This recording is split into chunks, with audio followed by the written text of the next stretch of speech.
ప్రతి ప్రాజెక్ట్కి project manager తండ్రి లాంటివాడు. ఆ ప్రాజెక్ట్ మేనేజర్ కూడా బొమ్మరిల్లులో తండ్రిలాగా తప్పులు చేస్తే ఆ టీంలోని టెస్టర్స్ బాధ ఎలా ఉంటుందో ఇప్పుడు మీరు చూడబోతున్నారు. Thank you. Hey Kiran, just man, నేను తప్పు చేశానని శ్రీధర్ అంటున్నాడు. నువ్వేమో తప్పు నీదని వెళ్ళిపోతున్నావు. ఏం జరుగుతుంది ఇక్కడ? నాకు అర్థం కావట్లేదు. ఏంటి తప్పు? నా టీంలో ప్రతి ఒక్కరూ ఏ ప్రాజెక్ట్ ఇవ్వాలి, ఏ రోల్ ఇవ్వాలని అనుకోవడం తప్ప? ప్రాజెక్ట్ మేనేజర్గా నా టీంకి గొప్ప ప్రాజెక్ట్స్ తేవాలనుకోవడం తప్ప? ప్రతి ఇనిషియేటివ్ నా టీం బగ్ లేకుండా డెలివరీ చేయాలనుకోవడం తప్ప? చెప్పు, నాకు అర్థం కావడం లేదు. ఏం తప్పు చేశాను నేను? మొత్తం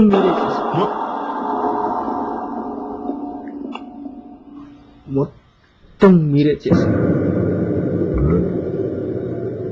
చాలు సార్, ఇప్పటి వరకు మీరు నాకు చేసింది చాలు.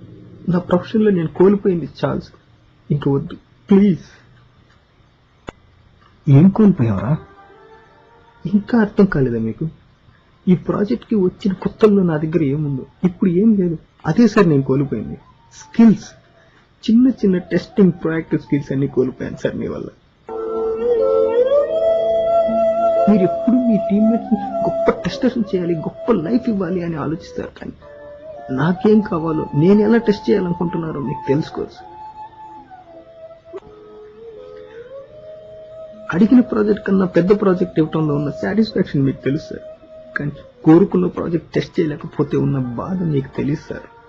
నాకు తెలుసు. అసలు నాతో మాట్లాడితే కదా సార్ మీకు తెలిసేది ఈ ప్రాజెక్ట్ నాకు ఇష్టమో లేదో. ఏదైనా ప్రాబ్లం ఉంటే నా టీమ్మేట్స్ ని పిలిచి మాట్లాడతారు. నాతో మాట్లాడండి సార్, నన్ను చూసి మాట్లాడండి సార్. నాతో ఫ్రెండ్లీగా ఉన్నాడు సార్. ఈ మాట ఎప్పుడు నేను కదరా అంటాను. చెప్తారు కానీ ఉండరు. ఎందుకంటే మొత్తం మీకు నచ్చినట్టే జరగాలి కదా. ఈ ప్రాజెక్ట్ మీరే సెలెక్ట్ చేస్తారు, మీరే సూపర్ అంటారు. అదే నాకు బెస్ట్ అని మీరు నన్నే కన్విన్స్ చేసేస్తారు. నాకు ఎలా ఉంటుందో తెలుసా? నాకు ఈ ప్రాజెక్ట్ నచ్చలేదు అని బీఆర్డీ కింద విసిరేయాలనిపిస్తుంది. కిరణ్ ల్యాబ్ లోకి వెళ్ళి మోడెం కనెక్ట్ చేయమని చెప్పి నేను వెళ్తాను. కానీ నేను వెళ్లే లోపలే మీరు ల్యాండ్ టీమ్ చెప్పి చేయించేస్తారు. నవ్వుతున్నారు సార్ నన్ను చూసి మిగతా వాళ్ళు ల్యాబ్. హే కిరణ్, పోర్టల్ చేంజెస్ వచ్చే టెస్ట్ చేద్దాం రా అంటారు.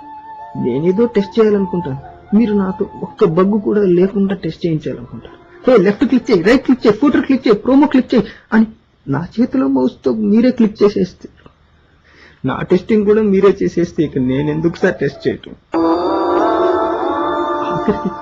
లాగిన్ కావటానికి సైన్ ఇన్ బటన్ క్లిక్ చేయాలని కూడా మీరే చెప్తే టెస్టింగ్ చేయలేకపోతున్నాను సార్.